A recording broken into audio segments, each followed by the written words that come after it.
آج کل کچھ لوگ جو کہ منکرین کرامت ہیں وہ ایک جھوٹی کرامت کی وجہ سے اہل سنت و جماعت پر اعتراض کرتے ہیں۔ یاد رکھیے گا کہ کرامات اللہ تعالیٰ کی طرف سے اپنے نیک بندوں پر ایک انعام ہے، اس سے بڑھ کر اور کوئی چیز نہیں۔ اب وہ انعام کیسا ہے، کس صورت میں ہے، اس کی بے شمار صورتیں بن سکتی ہیں۔ یہ کرامت اس ولی اللہ کا کوئی اپنا کمال نہیں، اللہ کا فضل ہے، اس بات کو سمجھ لیں۔ لیکن کچھ ایسی باتیں ہوتی ہیں کہ جن کا حقیقت سے کوئی تعلق نہیں ہوتا۔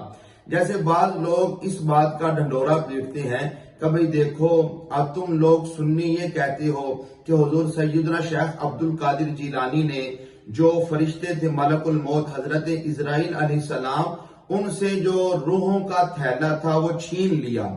تو یہ والی کرامت، یہ والی بات جب حضور سیدی اعلیٰ حضرت سے اس کے بارے میں سوال کیا گیا کہ کیا کوئی ایسی کرامت ہے یا کوئی ایسی کسی بھی بزرگ کے حوالے سے بالخصوص حضور سیدنا عبد القادر جیلانی کی طرف یہ بات منسوب کی جاتی ہے کہ آپ نے ملک الموت سے روحوں کا تھیلا چھین لیا، کیا یہ بات درست ہے؟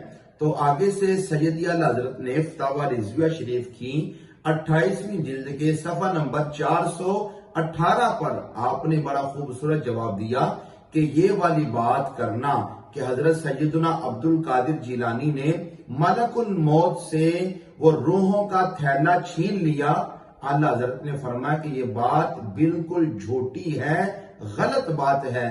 ایسی کوئی بات حضرت سیدنا عبد القادر جیلانی کی طرف منسوب کرنا یہ بالکل درست نہیں ہے۔